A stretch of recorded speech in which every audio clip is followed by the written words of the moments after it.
వృషభం వారికి కనుక చూసుకున్నట్లయితే మీకు రాశిలో ఉండేటువంటి కుజుడు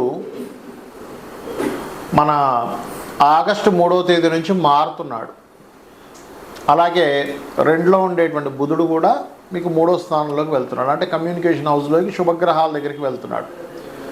అదేవిధంగా లాభంలో ఉండేటువంటి శని వక్రగతి, చతుర్థంలోకి 3లో ఉండేటువంటి రవి 15వ తేదీ ఆగస్టు నుంచి వెళ్ళి కేతువును కలుస్తున్నాడు.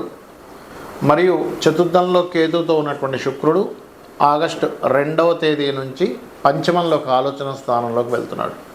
మరి ఈ యొక్క గ్రహస్థితిని అనుసరించి మీకు ఎలా ఉండబోతుంది, ఏ దేవతా ఆరాధన చేయాలి, ఎటువంటి విషయాల పట్ల మీరు జాగ్రత్త వహించాలి అనేటువంటి అంశాలు చెప్తుంది నేనైనప్పటికీ చెప్పిస్తుంది సాక్షాత్ లలిత అమ్మవారిగా భావిస్తూ ఆ లలితాంబిక అమ్మవారి యొక్క అనుగ్రహం మీకు పరిపూర్ణంగా కలగాలని మనస్ఫూర్తిగా కోరుకుంటూ, ఇక్కడ ఒక విషయం ఏంటంటే ఎప్పుడైనా సరే గుర్తుపెట్టుకోండి, ఈ యొక్క గ్రహాలు ఏవైతే ఉన్నాయో, ముఖ్యంగా మీకు రాశిలో కుజుడు ఉన్నాడు. ఇంతకాలం రాశిలో ఉండేటువంటి కుజుడు 2లోకి మారుతున్నందుకు పార్ట్నర్స్తోని లేకపోతే జీవిత భాగస్వామితో ఉండేటువంటి ఒత్తిడి అనేటువంటి తగ్గుతుంది. ఎప్పటి నుంచి తగ్గుతుంది?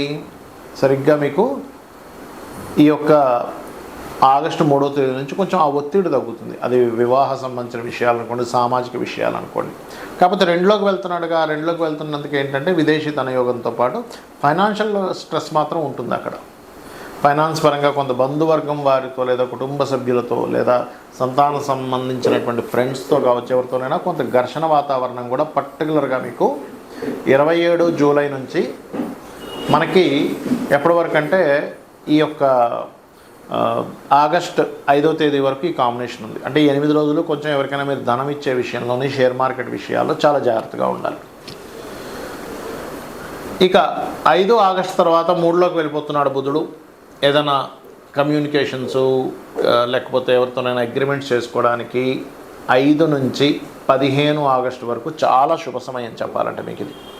అయితే ఇక్కడ మౌఢ్యం వస్తుంది కదండి, మౌఢ్యం సంబంధించినటువంటివి ఏమిటి, మౌఢ్యం ఉంటుందేమో అని భయపడాల్సిన పని లేదు. ఎందుకంటే అప్పటికి మౌఢ్యం అనేటువంటిది తగ్గిపోతుంటుంది, దాని ప్రభావం అనేటువంటిది చాలా మటుకు క్లియర్ అవుతుంది చెప్పాలంటే. అక్కడ ఉండదు ఇంకా అప్పటికి మౌఢ్యం, ఎందుకంటే ఈ నెలలోనే జూలై మాసంలోనే అయిపోతుంటుంది మౌఢ్యం అనేటువంటిది చూసుకున్నట్లయితే. అయితే 13వ తేదీకి తగ్గిపోతుంది మౌఢ్యం యోగం అనేటువంటిది. కాకపోతే 13 తర్వాత మౌఢ్యం ఎప్పుడైతే పోతుందో అప్పుడు దాని ప్రభావం తగ్గుతుందని నా ఉద్దేశం.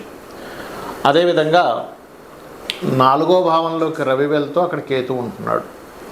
గవర్నమెంట్ ఆక్షన్స్లో ఉండేటువంటివి ఏవైనా, లేకపోతే కొంతమందికి జ్వరాలు వస్తుంటాయి, హెల్త్ జ్వర సంబంధంగా ఇటువంటి విషయాల పట్ల కాస్త జాగ్రత్తగా ఉండండి. స్నేహం చేసేటప్పుడు స్త్రీలతో లేదా ఫ్యాషన్ రంగాల్లో ఉండేటువంటి వారితో, సినిమా ఫీల్డ్లో ఉండేటువంటి వారితో, ఏదైనా కళారంగ సంబంధమైనటువంటి వారితో స్నేహ సంబంధించినటువంటి అంశాలలో ఖచ్చితంగా జాగ్రత్త వహించండి. అయితే మీరు ముఖ్యంగా శని, రవి, బుధ, కుజ, శుక్ర ఈ గ్రహాల దగ్గర దీపారాధన చేయండి. వీలైతే కేతు గ్రహం దగ్గర కూడా అన్ని విధాలా మీకు బాగుండడం జరుగుతుంది. అయితే ఇక్కడ ఎప్పుడు కూడా గుర్తుపెట్టుకోండి, మీ జన్మజాతకంలో ఉండేటువంటి గ్రహాలు ఏవైతే ఉంటాయో అవి ప్రధానంగా పనిచేస్తుంటాయి. మరి గోచారంలో ఉండే గ్రహాల గురించి మనం చెప్పుకుంటున్నాం కదా, మీరు ఇప్పుడు 5 గ్రహాలు మారుతున్నాయి కాబట్టి అందులో శని వక్రగస్తున్నాడు అని చెప్పుకున్నారు కదా, అంటే దీన్ని కాలము అంటారు. అంటే కాలంలో ఎలా ఉంది, ఇప్పుడు మీరు ఒక ప్రోడక్ట్ తీస్తున్నారు, ఆ ప్రోడక్ట్కి ఇప్పుడు డిమాండ్ ఉందా లేదా, ఆ ప్రోడక్ట్ మన మార్కెట్లో ఉన్న ప్రోడక్ట్ కంటే ఇది బాగుందా లేదా అనేటువంటి దాన్ని ఎన్నో ఆలోచనలు చేసి ఒక ప్రోడక్ట్ తీస్తారు, అవునా కదా. అలాగే మనం ఏంటంటే ప్రధానంగా గుర్తుపెట్టుకోవాల్సిన అంశం ఏంటంటే, మీ జన్మజాతకంలో ఒక యోగం నడుస్తుంది, ఆ యోగానికి తగ్గట్టుగా, అంటే ఇప్పుడు ప్రాపర్టీ కొనుక్కునే యోగం నడుస్తుంది అనుకోండి, మనం మేషం వారికి చెప్పుకున్నాం ఈ 10 రోజులు చాలా బాగుంది ప్రాపర్టీ కొనుక్కోవడానికి అనేది. అప్పుడు ఆ యోగానికి కలిసినప్పుడు, ఆ కాలం కూడా కలిసినప్పుడు ఇంకా బాగుంటుంది. అంటే ఎలా అంటే, ఇప్పుడు స్కూల్స్ స్టార్ట్ అయ్యే ముందు ఒక 3 నెలల ముందు బ్యాగులు అమ్ముకునేవాడు, స్కూల్ డ్రెస్సులు అమ్ముకునేవారు, లేకపోతే సాక్సులు అమ్ముకునేవారు, షూలు అమ్ముకునేవాళ్ళకి బాగా సేల్స్ ఉంటుంది. కానీ స్కూల్ స్టార్ట్ అయిపోయిన తర్వాత ఒక నెల రోజుల తర్వాత ఎప్పుడో నువ్వు స్కూల్ డ్రెస్సులు అమ్ముతా అన్నా, బ్యాగులు అమ్ముతాను ఎవడు కొనేవాడు నాదులు తగ్గిపోతారు. ఎందుకు? అయిపోయింది, కొనాల్సిన టైం అయిపోయింది. అలాగే గోచారం అనేటువంటిది ఏంటంటే ఎప్పుడు కూడా కాలంలో జరిగేటువంటి ఫలితాలు మనం లాస్ట్ టైం చెప్పుకున్నాం, ఒక 3-4 నెలల క్రితం శుక్రుడి యొక్క గతిని బట్టి ఏమంటే ఇప్పుడు శుక్రుడు ఇలా ఉన్నాడు, తర్వాత ఇక్కడికి వెళ్తాడు, మళ్ళీ సింహరాశిలో శుక్రుడు కేతుతో కలిసినప్పుడు స్త్రీల మీద అఘాయిత్యాలు జరుగుతాయని చెప్పుకున్నాం, గుర్తే ఉండుంటుంది మీకు. అదే రకంగా మీరు కనుక చూసినట్లయితే పాపం ఒక 13 ఏళ్ళ అమ్మాయి మీద 30 మంది రేప్ కేసు చేయడం అనేటువంటిది మనం చూసాం. ఎందుకు చెప్పుకుంటామంటే గోచారంలో జరిగేటువంటి ఫలితాలకి ఇటువంటివి ఉంటాయి అనేటువంటి చెప్పడం జరిగింది. అయితే ఇక్కడ మరొక విషయం ఏంటంటే, ఇక్కడ గమనించినట్లయితే ఎప్పుడు కూడా గోచారంలో ఒక గ్రహం మారుతుంది అంటే, ఇప్పుడు మనం 5 గ్రహాలు యొక్క మార్పుల గురించి మనం చెప్పుకున్నాం. అందులో మేషం వారికి ఏలినాటి శని తగ్గుతుందని చెప్పుకున్నాము. కానీ ఇక్కడ ఈ మకరం వారికి మరలా ఏలినాటి శని ప్రభావం వస్తుంది. అలాంటప్పుడు ఏం చేయాలి? వీళ్ళు శనిగ్రహం దగ్గర దీపారాధన చేసుకుంటే సరిపోతుంది. దాని గురించి అంతే కదా కంగారు పడిపోయి ఏదో అయిపోతుంది, నా గ్రహం మారిపోతుందంటే ఏదో కొంపలు మునిగిపోతుంది అన్నంత అవసరం లేదు. కాలంలో ఎలా అయితే కాలం మారుతుందో, ఎండాకాలం, వర్షాకాలం, చలికాలం ఎలా అయితే కాలాలు మారుతాయో, గ్రహాల మార్పుల వల్ల వాళ్ళ తత్వాల్లోని, వాళ్ళ జీవన విధానాల్లోని, వాళ్ళ యొక్క ఆలోచన విధానంలోని వాళ్ళకు ఉండేటువంటి స్థితిగతుల్లో కొన్ని మార్పులు వస్తాయి. అయితే ఎటువంటి మార్పులు ఉన్నా కూడా ఆ గ్రహానికి సంబంధించినటువంటిది మీరు కనుక చేసుకోగలిగితే, ఇప్పుడు మనం మొత్తం 5 గ్రహాల గురించి మాట్లాడుకున్నాం కదా. సో శనిగ్రహం దగ్గర శని ఎప్పుడు మారుతున్నాడు మనకి అంటే 27 జూలై నుంచి వక్రిస్తున్నాడు. కాబట్టి 27 జూలై నుంచి కాస్త ముఖ్యంగా శని భగవానుడి దగ్గర దీపారాధన చేసినట్లయితే దాని ప్రభావం మనకి ఉండదు, గుర్తుపెట్టుకోండి. అలాగే గోవుకి కాస్త బెల్లం తినిపిస్తూ ఉన్నట్లయితే, కుక్కలకి, నల్ల కుక్కలకి కానీ లేకపోతే కుక్కలకి కానీ ఏదైనా ఫుడ్ వేస్తుంటే కూడా కుజ ప్రభావం తగ్గుతుంది.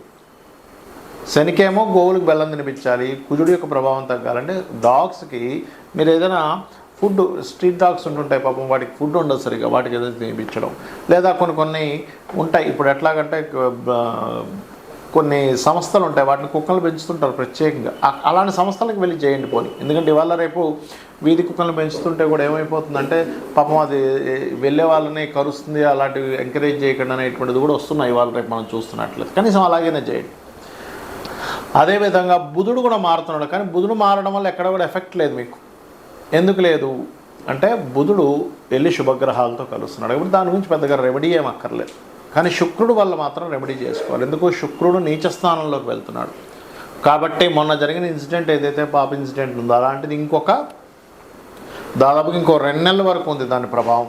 ఇంకొక 2 months ఉందండి. కాబట్టి ఇంకొక 2 నెలల వరకు మీ ఇంట్లో ఎవరైనా అమ్మాయిలు ఉన్నట్లయితే బాగా ఎంగేజ్ టీనేజ్లో ఉండేటువంటి పిల్లల విషయంలో దగ్గరుండి స్కూల్కి తీసుకురావడం కానీ, కాలేజీ తీసుకురావడం కానీ చేయండి. కానీ ఒంటరిగా నిర్మానుష్యమైన ప్రదేశాల్లోని వాళ్ళని రమణమని ఇట్లాంటివి ఏమి చేయకండి దయచేసి. ఎందుకంటే ఇప్పుడు గ్రహస్థితులు ఈ రకంగా ఉన్నాయి, గుర్తుపెట్టుకోండి. ఇక 3వ విషయం ఏమిటి అని చెప్పి చూసుకున్నట్లయితే ఇక్కడ రవి మారుతున్నాడు. రవి మార్పు వల్ల రవి ఓన్ హౌస్లోకి వెళ్తున్నాడు, కేతుతో కలుస్తున్నాడు. కాబట్టి ఇక్కడ ఏం చేయాలి? గవర్నమెంట్ కాంట్రాక్ట్స్ చేసేటువంటి వారు, ఎందుకంటే రవి గవర్నమెంట్ కారకుడు, ఉపాసనా మార్గాల్లో ఉండేటువంటి వారు.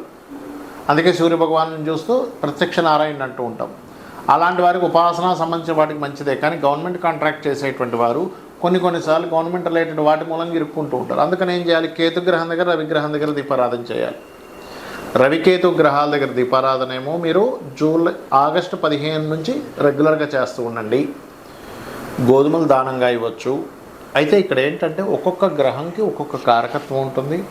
మీ జన్మజాతకంలో ఉండేటువంటి గ్రహాలని గోచార గ్రహాలు యాక్టివ్ ఆర్ డియాక్టివ్ చేస్తూ ఉంటాయి. ఒక్కొక్కసారి అది కంప్లీట్ 0 అయిపోయే స్టేజ్కి వస్తుంది, ఒక్కొక్కసారి బాగా ఓవర్ యాక్టివ్ అయ్యే స్టేజ్ వస్తుంది. దాన్ని మనం అర్థం చేసుకోగలగాలి. ఇక్కడ నీచ స్థానంలోకి వెళ్ళేటువంటి శుక్రుడి మీద కుజుడు దృష్టి ఉంది. నెక్స్ట్ అంటే మిథునంలో ఉండేటువంటి కుజుడు కన్యలో ఉండేటువంటి శుక్రుడిని వీక్షిస్తాడు. కాబట్టి ఖచ్చితంగా జాగ్రత్త వహించాలి. స్త్రీల విషయంలో, వాహనం మీద వెళ్ళేటువంటి విషయాల్లో కూడా చాలా జాగ్రత్తగా ఉండాలి. ఇది చేసుకుంటూ అమ్మవారి ఆరాధన చేసుకోండి. మీ గ్రహస్థితి ఎలా ఉన్నా నిత్యం లలిత చదువుకోవడము ఇలా చేసుకోండి, అన్ని విధాలు మీకు బాగుంటుంది.